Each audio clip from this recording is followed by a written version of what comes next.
Hello friends, મારી YouTube channel Alka સોરઠિયામાં આપનું સ્વાગત છે। મિત્રો, આજે આપણે બનાવીશું મેથી જુવારના ઢેબરા।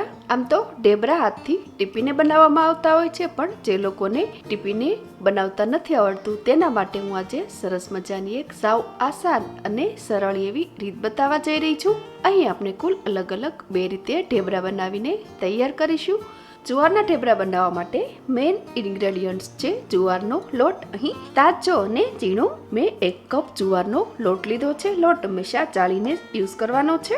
આ ઢેબરાને વધુ ટેસ્ટી અને હેલ્ધી બનાવવા માટે જુવારની સાથે મેં લીધો છે અહીં 1 કપ બાજરીનો લોટ। બાજરીનો લોટ પણ અહીં ફ્રેશ અને ઝીણો લેવાનો છે। અહીં તમે માત્ર જુવારનો લોટ લઈને પણ ઢેબરા બનાવી શકો છો, પણ મિક્સ લોટ યુઝ કરીને બનવાથી ઢેબરા વધુ ટેસ્ટી લાગે છે। મકાઈ અને જુવાર બિલકુલ સ્ટીકી હોતા નથી, માટે બાઇન્ડિંગ માટે સાથે જ એડ કરું છું અડધો કપ ઘઉંનો ઝીણો લોટ। અહીં મેં લોટની જે ક્વોન્ટિટી લીધી છે તેમાં તમે સ્વાદ પ્રમાણે થોડો ફેરફાર પણ કરી શકો છો। આ ઢેબરામાં મેથીનો ટેસ્ટ ખૂબ જ સરસ આવે છે, માટે સાથે જ હું એડ કરું છું 1.5 કપ મેથી। અહીં આ લોટ મસળીને સરસ સ્મૂથ અને સ્ટીકી બનાવવાનો હોય છે, માટે આ પ્રોસેસ માટે હંમેશા મોટું, પોળું અને સ્ટીલનું વાસણ જ પસંદ કરવું। 1 કપ બારીક કાપેલી પાલક લીધી છે, જે ટોટલી ઓપ્શનલ છે। સામાન્ય રીતે ઢેબરામાં પાલક નથી એડ કરવામાં આવતી, પણ આને વધુ હેલ્ધી બનાવવા માટે મેં અહીં 1 કપ જેટલી પાલક લીધી છે। અડધો કપ બારીક કાપેલા કોથમીર, 1/4 કપ આદુ મરચાં અને લસણની પેસ્ટ લીધેલ છે। અહીં લસણનું પ્રમાણ ચડિયાતું લેવામાં આવતું હોય છે, જેનો ટેસ્ટ અહીં સરસ આવે છે। મેં અહીં 4 નંગ લાલ લીલા મરચાં, 1.5 ઇંચ જેટલું આદુ અને બાકીનું લીલું લસણ લીધું છે, જેના બદલે તમે અહીં સૂકું લસણ પણ લઈ શકો છો। ચપટી અજમા લીધા છે સરસ ફ્લેવર માટે, એને હાથથી ક્રશ કરીને મિક્સ કરીશું। 1/2 ટેબલસ્પૂન જેટલું મીઠું, સરસ ખુલતો કલર આપવા માટે એડ કરું છું 1/4 ટેબલસ્પૂન જેટલી હળદર, સાથે ચપટી હિંગ। જે લોકો લસણ નથી ખાતા તેઓ લસણને સ્કીપ કરીને પણ આ રેસીપી બનાવી શકે છે। અહીં આપણે સારા એવા પ્રમાણમાં લીફી વેજીટેબલ્સ લીધા છે, જેમાં સારા એવા પ્રમાણમાં પાણીનો ભાગ હોય છે, માટે હાથથી બધું સારી રીતે મિક્સ કરી લેવાનું છે। મિત્રો, આ અગાઉ પણ ચેનલ પર ઘણી બધી વિન્ટર સ્પેશિયલ રેસીપીઝ શેર કરેલી છે। મિત્રો, ઢેબરા બનાવવાની મારી આ રીત ગમે તો લાઈક કરજો, શેર કરજો અને અપડેટ્સ માટે મારી ચેનલને જરૂરથી સબસ્ક્રાઈબ કરી લેજો। અહીં મેં બધું હાથથી સારી રીતે મિક્સ કરી લીધું છે। બરાબર મિક્સ થતાં જ એડ કરું છું દહીં। અહીં દહીં જો થોડું ખાટું લેવામાં આવે તો એનો ટેસ્ટ સરસ આવે છે। અહીં મેં કુલ 4 મોટી ચમચી દહીં એડ કરેલ છે। ફરી બધું સારી રીતે મિક્સ કરીશું।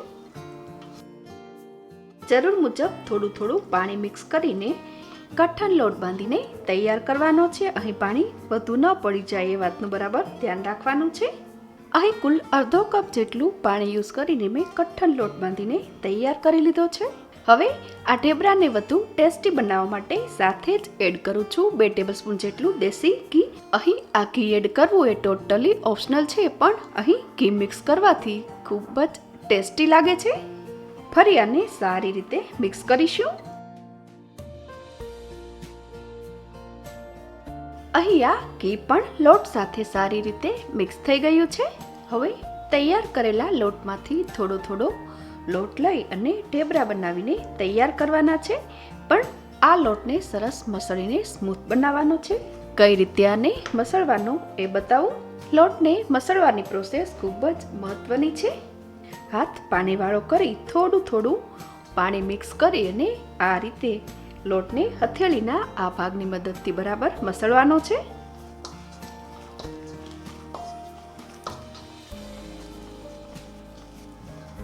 લોટ મસાઈ જતાં તેનો લુઓ બનાવીને આ રીતે તૈયાર કરવાનો છે।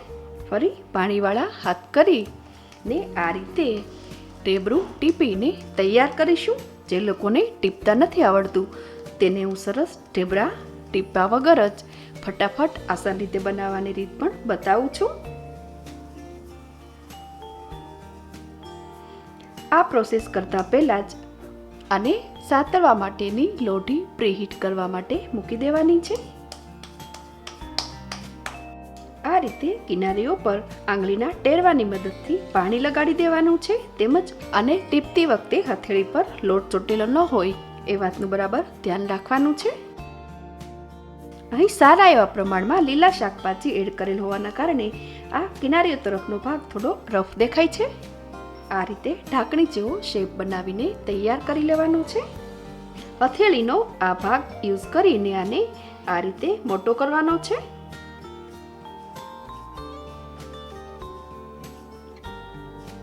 અહીં આ ઢેબરું હાથની મદદથી મેં ટીપી લીધું છે અને સાતળવા માટે મેં નોનસ્ટિક પેન પ્રીહીટ કરી લીધી છે. મેં અહીં નોનસ્ટિક પેન લીધી છે, એના બદલે તમે લોખંડની સાદી લોટી પણ લઈ શકો છો. જ્યાં સુધી આ ઢેબરું શેકાય ત્યાં સુધીમાં બીજા ઢેબરા માટેનો લોટ મસળીને સ્મૂથ કરી અને તૈયાર કરી લેવાનો છે. ઉપર તરફનો કલર બદલતા જ હવે તેની કિનારીઓ પર અને ઉપરની તરફ થોડું તેલ લગાડું છું.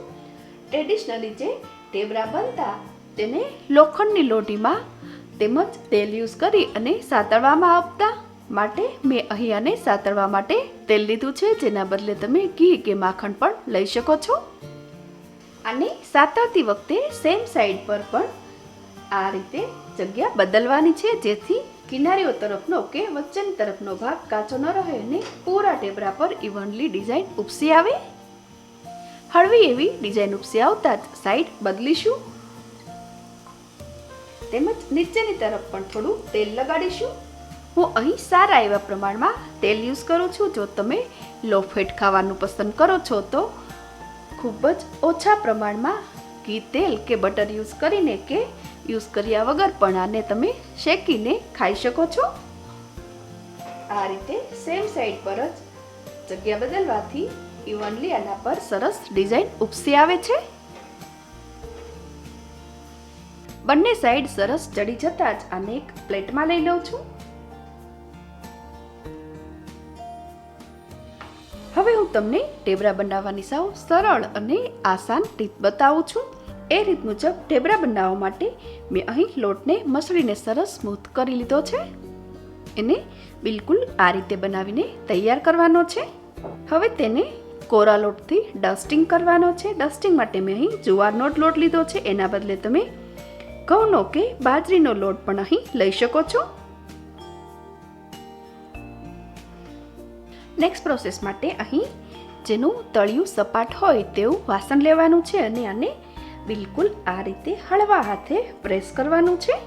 વચ્ચે વચ્ચે એને આ રીતે જગ્યા બદલતી રહેવાની છે, જેથી એ નીચેની તરફ ચોટી ન જાય.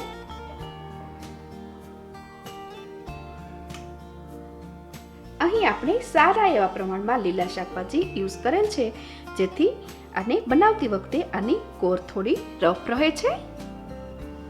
બિલકુલ આ જ રીતે જેટલી શેપ અને સાઈઝ પસંદ હોય અને જે પ્રમાણે થિકનેસ આપવી હોય એ પ્રમાણે તમે આની થિકનેસ આપી શકો છો. આને તમે લાકડાની પાટલી કે સ્ટીલની મોટી પ્લેટની મદદથી પણ પ્રેસ કરીને બનાવી શકો છો. આ રીત મુજબ ખૂબ જ ઝડપથી અને ઓછા સમયમાં પરફેક્ટ ઢેબરું તમે બનાવીને તૈયાર કરી શકો છો. હવે આના પર રહેલો એક્સ્ટ્રા લોટ આ રીતે હળવા હાથે દૂર કરીશું. તેમજ ટીપેલું ઢેબરું જે રીતે સાતળેલ છે એ જ રીતે આને પણ હું સાતળી લઉં છું. બંને તરફ સરસ લાઇટ બ્રાઉનિશ ડિઝાઇન આવતા જ આને હું પ્લેટમાં લઈ લઉં છું. અહીં મેં બધા જ જુવારના ઢેબરા બનાવીને તૈયાર કરી લીધા છે, જે દહીં સાથે, દહીંની ચટણી સાથે કે અવનવી ચટણી સાથે ખાવાની ખૂબ જ મજા પડે છે. રેસીપી સારી લાગે તો લાઇક, શેર અને સબસ્ક્રાઈબ જરૂરથી કરજો. ફરી મળીશું એક નવી રેસીપી સાથે. Thanks for watching.